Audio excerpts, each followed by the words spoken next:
Good morning, बैठ जाइए। आज का टॉपिक हम लोग का है वेग समय ग्राफ। क्या टॉपिक है? वेग समय ग्राफ। वेग समय ग्राफ, वेलोसिटी टाइम ग्राफ। इसको इंग्लिश में क्या बोलेंगे? Velocity time graph. इसके पहले हमने पढ़ा दूरी समय ग्राफ। और दूरी समय ग्राफ से कौन सा भौतिक राशि प्राप्त होती है? चाल। फिर हमने पढ़ा वेग विस्थापन समय ग्राफ। क्या पढ़ा? विस्थापन समय ग्राफ से कौन सा भौतिक राशि प्राप्त होती है? वेग। आज पढ़ने जा रहे हैं वेग समय ग्राफ, और वेग समय ग्राफ से कौन सा भौतिक राशि प्राप्त होगा वो हम लोग जानेंगे। बात बुझे? ये ग्राफ का साइंस की दुनिया में और मैथ की दुनिया में ज़बरदस्त मीनिंग है, ठीक ना। इसको आप जानेंगे, आपका इकोनॉमिक्स में भी ग्राफ का ज़रूरत पड़ेगा। और आज आप लोग बारी बारी से सीख रहे हैं, इससे ग्राफ खींचने का जानकारी भी प्राप्त हो जाएगी आप लोगों को। अब यहाँ देखते हैं, ग्राफ कॉपी हमारे पास है। इसको मैं चाहूँ थोड़ा आगे बढ़ा दूँ। एक्स अक्ष इसको मान लिया, ऊपर करके इसको वाई अक्ष मान लिया। हमारे पास एक सारणी है कि 5 सेकेंड समय है, सेकेंड में किस चीज़ में है? समय। और वेग है मीटर प्रति सेकेंड में। 5 सेकेंड जब समय बाद वेग कितना है? 10। क्या 10? वेग मीटर में होता है, मीटर प्रति सेकेंड। वेग कितना है? मीटर प्रति सेकेंड। और 10 सेकेंड पर 15 सेकेंड पर 20 मीटर प्रति सेकेंड। 20 सेकेंड पर 25 मीटर प्रति सेकेंड। ये क्या है? वेग है। वेग एक रंग है कि वेग बढ़ रहा है? बढ़ रहा है। समय के साथ वेग क्या हो रहा है? बढ़ रहा है। परिवर्ती वेग है, स्थिर वेग नहीं है। स्थिर वेग नहीं है। हम लोग गाड़ी चलाते हैं तो वेग स्थिर भी तो रख सकते हैं। वेग स्थिर भी रख सकते हैं कि हमको हमेशा 15 मीटर प्रति सेकंड चलाना है, 15 मीटर प्रति सेकंड करके, और 15 मीटर प्रति सेकंड पर अगर ऐसा मतलब कि रहता मोटरसाइकिल में भी सिस्टम कि 15 मीटर प्रति सेकंड पर लॉक कर दो, ना घटेगा ना बढ़ेगा, 15 के दर से हम लोग चलते रहेंगे। तो हमेशा यहाँ क्या लिखा था? 5 सेकंड पर वेग क्या लिखा था? बोलते चलिए, बोलिए। 10 सेकंड पर 15 सेकंड पर 20 सेकंड के बाद हमेशा 15 मीटर प्रति सेकंड दिखता ना। उसका भी ग्राफ खिंचा सकता है। अब देखेंगे कैसा ग्राफ खिंचाता है। अरे उल्लू, स्थिर रहो। ये हो गया। अब वेग समय ग्राफ जो है, वेग समय ग्राफ जो है हम लोग खींचेंगे। वेग समय ग्राफ जो है, पहले इसी का परिवर्ती वेग वाला, जिसमें कि वेग हमेशा बदल रहा है, बढ़ रहा है, इसका ग्राफ खींचते हैं हम लोग। इसको समय अक्ष मान लेते हैं। एक्स अक्ष को क्या मानेंगे? समय अक्ष। और वाई अक्ष को वेग। हाँ, वेग मानेंगे आज। वेग किस में है? मीटर प्रति सेकंड में। और समय किस में है? सेकंड में। कोई दिक्कत? अब यहाँ रखते हैं मान। कितना से शुरू है? 5 से 0। 5 second, 10 second, 15 second, 20 second, 25 second, 20 तक है। तो थोड़ा छोटा में ही सीमित हो जाएगा ना, होगा। तो इसके लिए क्या बताए थे नियम? क्या करना है? 2 बड़ा घर को 5 सेकंड मान लेते हैं। 2 को 5 मानते हैं। 5, 10, 15, 20, 25 हो गया। यहाँ मान देना होगा। माना कि एक्स अक्ष पर 2 बड़ा घर बराबर 5 सेकंड। क्या लिखेंगे? माना कि एक्स अक्ष पर 2 बड़ा घर, क्या लिखेंगे? 5 सेकंड। तो एक बड़ा घर कितना का? 2.5 सेकंड का हुआ ना जी। और इधर कितना है? 10 से लेके 25 तक चल रहा है ना। 5, 10, 15, 20, 25 यही आ जाएगा। 5, 10, 15, 20, 25 सुंदर लगेगा देखने में ना। इधर 2 बड़ा घर को क्या मानेंगे? हाँ माना 2 बड़ा घर बराबर कितना 5 मीटर प्रति सेकंड। तो यहाँ कर देते हैं 5, 2 बड़ा घर 5 10 15 20 25 ये मीटर प्रति सेकंड में आ गया। अब आगे हम लोग बढ़ते हैं। आगे क्या है कि जब 5 मीटर प्रति सेकंड उसका यदि 5 मिनट सेकंड में समय हुआ है 5 सेकंड, तो वेग कितना है 10 क्या 10 मीटर प्रति सेकंड। तो 5 से ऊपर उठते हैं 10 तक, यहाँ आ गया 5,10। ठीक, जब 10 सेकंड हुआ है तब 15 मीटर प्रति सेकंड। 15 के लिए यहाँ चले गए। जब 15 हुआ है तब 20 मीटर प्रति सेकंड। ये हो गया। 15 के बाद 20 जब हुआ है तो 25 मीटर प्रति सेकंड हुआ ना। अब इस ग्राफ को भी अगर मिलाते हैं, ये भी एक सरल रेखा प्राप्त होता है, हुआ ना। कैसा प्राप्त हुआ है, सरल रेखा प्राप्त हुआ।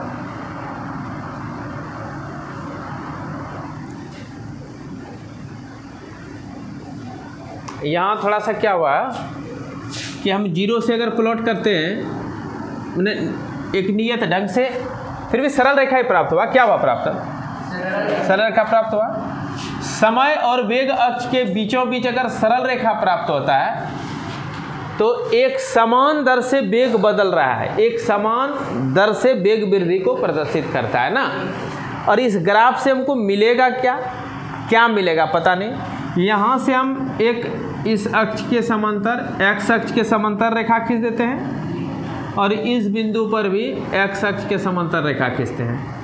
यहाँ से y अक्ष के समांतर भी खींचेंगे और इससे भी y अक्ष के समांतर खींच देते हैं। इसको A B C नाम रख देते हैं।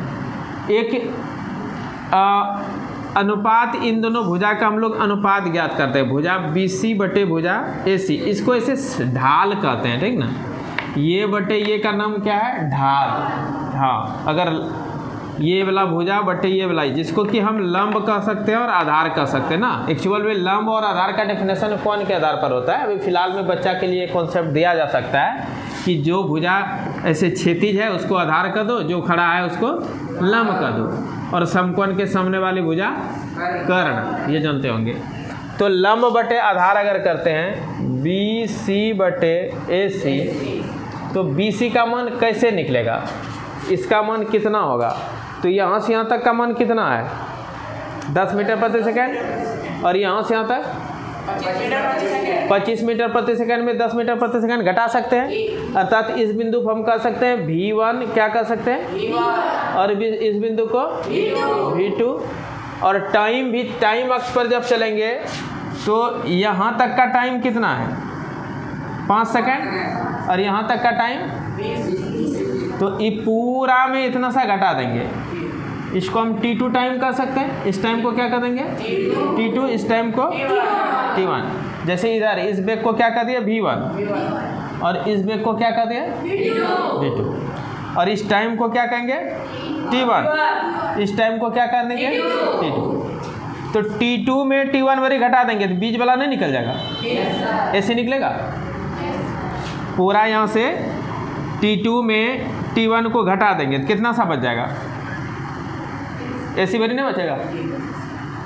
यहाँ से लेके यहाँ तक क्या है T2 नहीं है, 0 से चालू करते हुए यहाँ तक जाएंगे कि इसको क्या माने T2। यहाँ से लेके यहाँ तक जाएंगे तो इसको क्या माने, पूरा T2 में T1 वाली घटा देंगे तो क्या बचेगा, A से C तक का टाइम नहीं बचेगा। तो अब इसके लिए क्या करेंगे, V2 में घटा देंगे V1। BC के लिए क्या किए, पूरा यहाँ से यहाँ तक कितना है V2 है, और यहाँ से यहाँ तक कितना है, तो पूरा V2 में V1 वाली घटा देंगे तो क्या बच जाएगा BC। क्या बच जाएगा, इसे देख बेटा, यहाँ से यहाँ तक है V2 है, यहाँ से तक कितना V1 है, V1 वाली घटा देंगे तो इतने सर बचेगा जी, ना बचेगा। वही तो कर रहे हैं, पूरा V2 में V1 घटा देंगे तो इतना सा BC भरी नहीं बच जाएगा, BC का चाल बच जाएगा।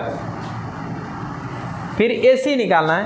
AC निकालने के लिए क्या करेंगे, यहाँ से लेके यहाँ तक हमको T2 मालूम है और यहाँ से तक T1 मालूम है। पूरा T2 में T1 वरी क्या करेंगे, क्या घटा देंगे, T2 माइनस T1।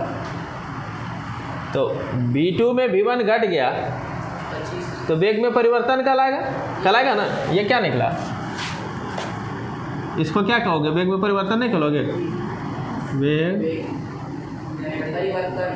परिवर्तन बटे परिवर्तन होने में लगा समय। ये क्या है, समय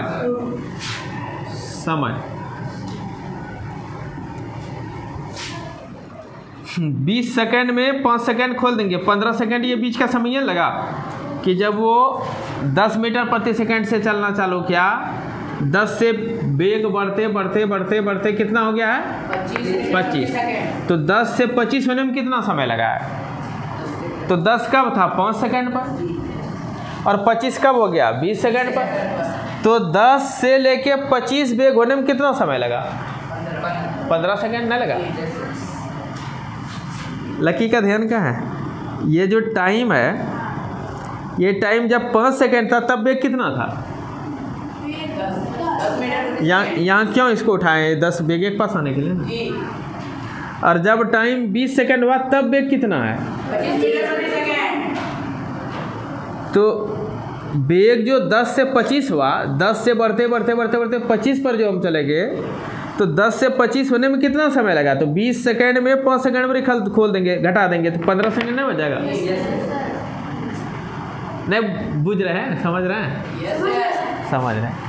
तो समय में जो लगा 15, इसका मान कितना हो जाएगा 15 सेकंड नहीं होगा, तो ऊपर में घटा देंगे, वेग में परिवर्तन कहलाएगा।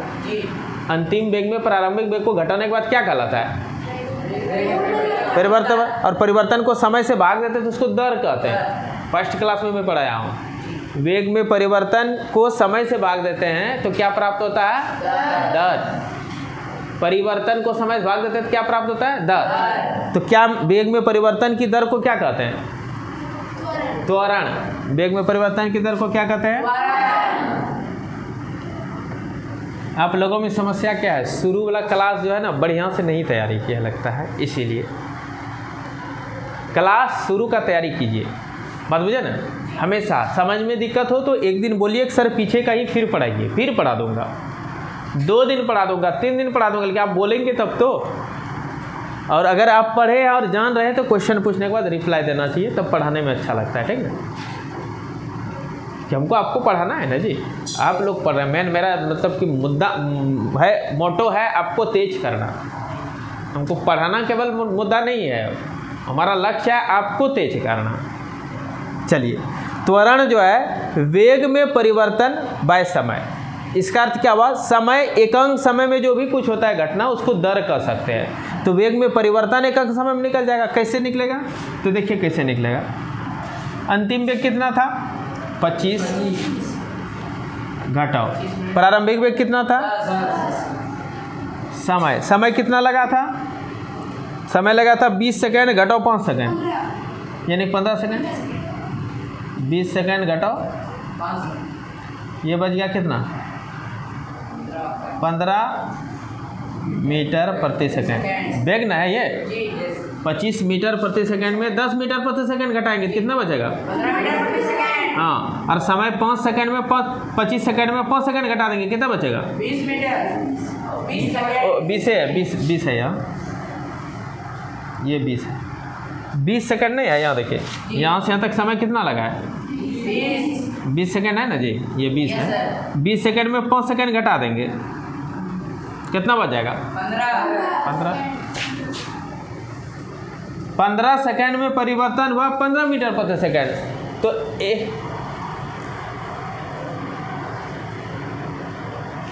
ठीक ना, ये सेकेंड हो गया, 15 से एक बार में कट गया, अर्थात 1 मीटर प्रति सेकेंड स्क्वायर।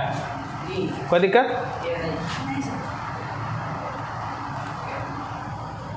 इसका अर्थ क्या हुआ कि हर एक सेकेंड में 1 मीटर प्रति सेकेंड स्क्वायर वेग बदल रहा है। हर एक सेकेंड में 1 मीटर प्रति सेकेंड वेग बढ़ रहा है। जैसे कि ये 15 मीटर में कितना वेग, देखिए यहाँ जो वेग था यहाँ कितना था 10 मीटर प्रति सेकेंड। जब हम यहाँ आ गए तो हो गया वेग कितना 15 मीटर प्रति सेकेंड, तो 5 सेकेंड समय लगा। 5 सेकेंड में कितना बढ़ा वेग, कितना बढ़ा 5 मीटर प्रति सेकेंड बढ़ा। 5 सेकेंड में प्रति सेकेंड बढ़ा, 5 मिनट में 5 सेकेंड में, 5 सेकेंड में वेग कितना बदला 5 मीटर प्रति सेकेंड। हाँ 5 मीटर प्रति सेकेंड बदला।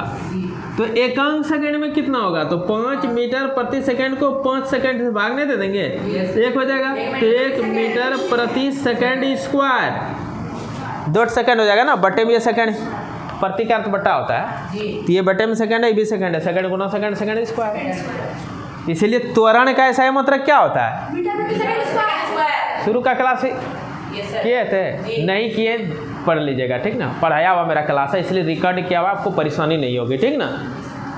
त्वरण का ऐसा है मतलब मीटर प्रति सेकेंड स्क्वायर। तो अब आपको एक जानकारी केवल इतना याद रखना है कि वेग समय ग्राफ से कौन सा भौतिक राशि प्राप्त होता है, ये सब ऑब्जेक्टिव क्वेश्चन बनेगा कि वेग समय ग्राफ से कौन सा भौतिक राशि प्राप्त होता है, क्या कहेंगे त्वरण, समझे। वेग समय ग्राफ तो हमारा ये था, इस ग्राफ से अगर हम लंब डालें यहाँ और यहाँ से भी लंब डाल दें तो ये पूरा ग्राफ द्वारा घिरा हुआ क्षेत्र हो गया, हुआ ना। इस क्षेत्र का क्षेत्रफल निकालेंगे तो क्या होगा, वेग समय ग्राफ द्वारा घिरे हुए क्षेत्र का क्षेत्रफल निकालने से क्या प्राप्त होगा।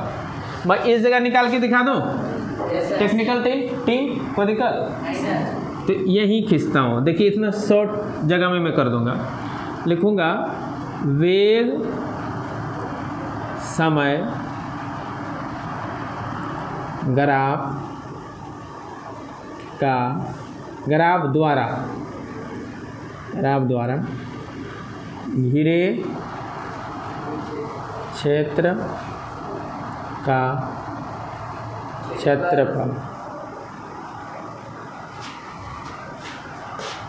क्या हो जाएगा, पूरा A B C D E का क्षेत्रफल नहीं जाएगा, A B C D E का,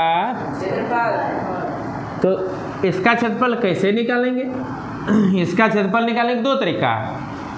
ये समलंब चतुर्भुज भी बन रहा है, समलंब चतुर्भुज का क्षेत्रफल बराबर होता है हाफ गुना समांतर भुजाओं का योग गुना समांतर भुजाओं की बीच की लंबवत दूरी। ये सूत्र अगर आप पढ़े हैं ठीक है, नहीं पढ़े तो इसको दो भाग में तोड़ देता हूँ, एक त्रिभुज और एक आयत बन जाएगा।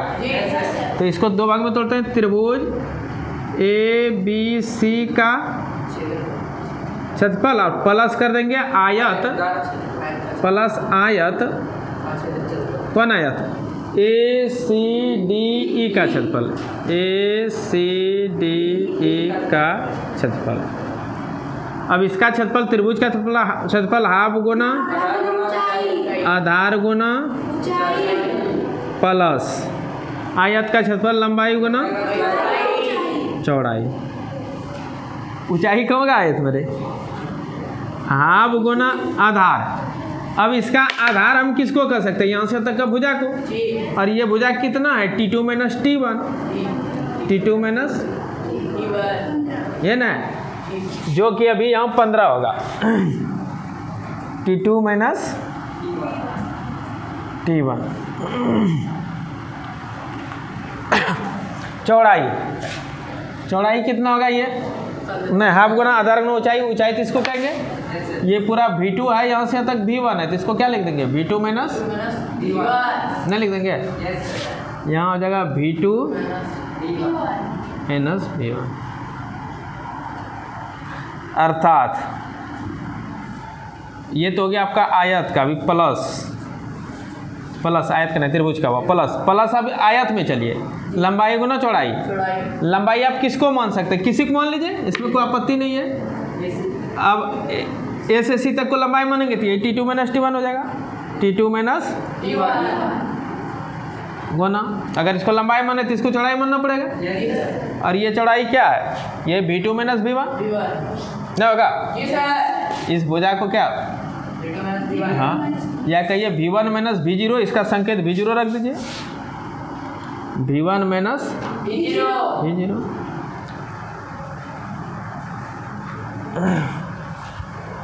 अब हम गणित कर लेते हैं। ये तो मास्टर फॉर्मूला हो गया डिराइव, जो मान दिया हुआ इस मान के तहत करते हैं। हाफ गुना त्रिभुज में T2 - T1 का अर्थ क्या हुआ? 20 - 15,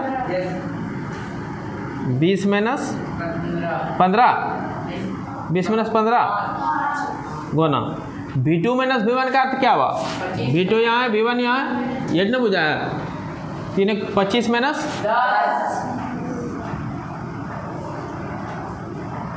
अब प्लस ये आयत के लिए है। आयत में भी T2 - T1 मतलब क्या हुआ? हाँ 20 -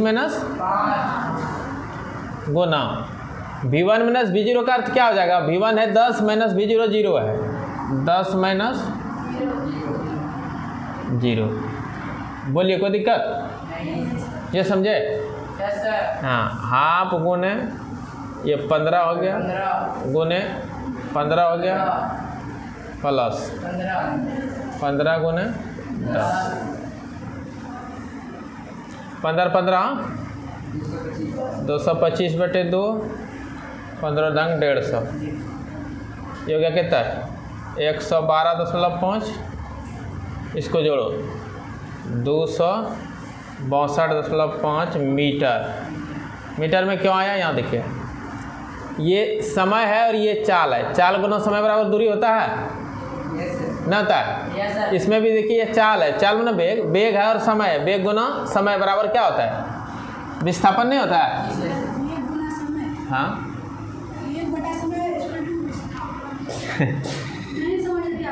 चाल बराबर दूरी बटे समय होता है, और वेग बराबर विस्थापन बटे समय। अब दूरी निकालो। दूरी बराबर ये भागा में गुना में चल जाएगा, चाल गुना सब, फिर बटे बोलता है भागा में, इधर गुना में ना हो जाएगा, 4 गुना समय ना बचेगा। ये भी विस्थापन फ्री करेंगे, क्या हो जाएगा? हाँ विस्थापन वेग गुना समय हुआ। अब चाल और वेग एक ही चीज होगा। यहाँ क्या लिख गया? दूरी लिखे। हाँ दूरी और विस्थापन एक ही चीज होता है। कब? जब सरल रेखीय गति हो। सरल रेखीय पथ पर जब भी गति होता है तो वहाँ दूरी और विस्थापन क्या होगा? नहीं होगा। जैसे ऐसे ऐसे को जाना है किसी को, यहाँ A से B तक, तो लंबाई अलग हो जाएगा और लंबा तो दूरी अलग हो जाएगा, तो दूरी अलग विस्थापन अलग होगा। लेकिन अगर रोड ही ऐसा बना हो, एकदम सीधा स्ट्रेट लाइन का रोड बना हुआ और यहाँ से यहाँ तक जाना है, तो दूरी और विस्थापन क्या होगा? तो उस समय चाल वेग क्या होगा? बराबर। तो फिजिक्स में जितने भी सूत्र हैं 9th क्लास में, सब सरल रेखीय गति के लिए है। किसके लिए है? तो सरल रेखीय गति जब होगा, दूरी और विस्थापन एक होगा, चाल और वेग एक होगा। इसलिए चाल वेग कहीं लिखा हो उसका टेंशन नहीं लेना, समझना एक ही चीज है। क्यों? सरल रेखीय गति का सारा सूत्र यहाँ है 9th क्लास में। किसका सूत्र है? हाँ, मोशन इन वन डायमेंशन को लेके आगे बढ़ा है। चलिए, तो मैं बता रहा था क्या कि वेग को समय से गुना करेंगे तो क्या निकलेगा? चाल को समय से गुना करेंगे तो क्या निकलेगा? अब यहाँ आइए, वेग और समय का गुणनफल है, क्या निकलेगा? विस्थापन या दूरी। सरल रेखा के लिए विस्थापन कहिए या दूरी, एक ही चीज ना है। फिर इसमें भी देखिए, वेग और गुना समय, क्या निकलेगा? विस्थापन में विस्थापन जोड़ेंगे तो क्या होगा? विस्थापन। तो वेग समय ग्राफ का क्षेत्रफल जब निकालते हैं तो क्या निकल जाता है? विस्थापन निकलता है। तो यही तो ऑब्जेक्टिव क्वेश्चन बनता है कि वेग समय ग्राफ में ग्राफ द्वारा घिरे हुए क्षेत्र का क्षेत्रफल निकालने से क्या प्राप्त होता है? विस्थापन या दूरी। विस्थापन कहिए या दूरी कहिए, एक ही चीज है। क्यों? क्योंकि सरल रेखीय गति होता है, ठीक ना। 9th क्लास में जितना भी समीकरण पढ़ेंगे वो सरल रेखीय गति लेके। तो विस्थापन कहे या दूरी कहे, दोनों एक ही चीज है, ध्यान रखना। विस्थापन कहे या दूरी कहे, एक ही चीज है। साइंस आप लोगों को समझने में इसलिए टफ हो जा रहा है, लगता है आप लोग 7वां 8वां 6ठा में शायद नीरस है पढ़ाई, ठीक है। साइंस आप लोग का पूरा नीरस है, इसलिए आपको परेशानी बुझा रहा है। ये सूत्र तो कब से हमको लगता है पिछले जन्म से पढ़ते हुए आए होंगे। चाल बराबर दूरी बटे समय, पिछले जन्म में पढ़े ना। तब वेग बराबर विस्थापन बटे समय पड़े ना तब। तो इसको हम खाली फ्री किए यार, 4 गुना समय यहाँ नहीं दिख रहा है, वेग विस्थापन फ्री करूंगा, वेग गुना समय नहीं दिखेगा, वेग और समय का गुणनफल से कौन सा राशि मिलता है। तो यहाँ भी एक भुजा वेग है और एक भुजा समय है, जब ये गुना में चल जाएगा क्षेत्रफल निकालने में गुने में ना हो जाता है क्या, हाफ गुना आधार गुना ऊंचाई नहीं है। तो दोनों गुना जब करते हैं तो आधार एक ठो का हमारा समय है और ऊंचाई है हमारा वेग, तो वेग गुना समय नहीं हुआ, वेग गुना समय बाद क्या निकला विस्थापन। तो क्वेश्चन आएगा वेग समय ग्राफ में ग्राफ का क्षेत्रफल से कौन सा राशि प्राप्त होता है। यही तो एक नंबरा बताने के लिए इतना तम झम कर रहे हैं तभी से, पूरा घंटी पार हुआ केवल यही तो एक नंबरा बताने के लिए कि वेग समय ग्राफ में ग्राफ द्वारा घिरे हुए क्षेत्र का क्षेत्रफल निकालने से क्या प्राप्त होता है विस्थापन। ये भेजा में रखना, क्यों, क्योंकि क्षेत्रफल में लंबाई गुना चौड़ाई अगर लगाएंगे तो एक भुजा विस्थापन वेग का है और एक भुजा समय का है, तो समय और वेग गुना होगा। एक भुजा किसका है वेग का और एक भुजा किसका है समय का, तो समय और वेग जब गुना होगा, लंबाई गुना चौड़ाई अर्थात वेग वाला और समय वाला जब गुना होगा तो समय और वेग गुना होने से क्या निकलता है तो विस्थापन निकल जाएगा। समझ में आया। विस्थापन समय ग्राफ का क्षेत्रफल निकालने से क्या कौन सा राशि प्राप्त होता है विस्थापन। अब मैं आपको होमवर्क दूंगा इसमें छोटा छोटा जरा सा, ये होमवर्क रहा, यहाँ ध्यान दो। पहले मैं समझा देता हूँ, इसका आंसर भी बनाने सिखा दे रहा हूँ। होमवर्क को समझ लो पहले, उतारना नहीं, गलत बात है, 2 बार बोल चुका हूँ, दांत मत निकालो गलत काम पर। किसी वस्तु के एक समान व असमान गति के लिए समय दूरी ग्राफ की प्रकृति क्या है। कहता है एक समान व असमान, इसमें 2 क्वेश्चन है। असमान को हटा दीजिए, असमान में नहीं मान हटा दीजिए, तो क्या बचेगा किसी वस्तु के एक समान, ये ठो हटा देते हैं ना, किसी वस्तु के एक समान गति के लिए समय दूरी ग्राफ की प्रकृति क्या है। एक समान गति के लिए जब समय दूरी ग्राफ खींचे थे हम लोग, मैं होमवर्क भी दिया था खींचने, एक समान गति जब हो, समान समय में समान दूरी तय हो, उसको एक समान गति कहते हैं। उसका ग्राफ खींचे थे तो कैसा ग्राफ आया था, समय अक्ष और दूरी अक्ष के बीचों बीच एक सरल रेखा प्राप्त होती है। बात समझे। ये ग्राफ जब हमने खींचा था तो मैं बताया था कि एक समान गति किसको कहते हैं, यदि समान समयांतराल में समान दूरी तय करे तो इस प्रकार के गति को एक समान गति कहते हैं। और एक समान गति का जब ग्राफ खींचे थे तो कैसा ग्राफ प्राप्त हुआ था, एक सरल रेखा हुआ था। तो उत्तर इसका यही लिखाएगा, किसी वस्तु के एक समान गति के लिए समय दूरी ग्राफ की प्रकृति एक सरल रेखा प्राप्त होती है, एक जो समय अक्ष और दूरी अक्ष के बीचों बीच होती है। उत्तर क्या लिखाएगा समझ में आया। और बगल में आप चाहेंगे तो ग्राफ खींच के दिखा सकते हैं इसी तरह, इसमें लिख दीजिएगा समय और इसमें लिख दीजिएगा दूरी, बस हो गया। समझ में आया।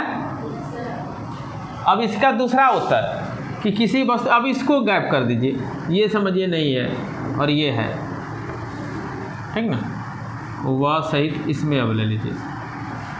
किसी वस्तु के असमान गति के लिए समय दूरी के असमान गति के लिए समय दूरी ग्राफ की प्रकृति क्या है।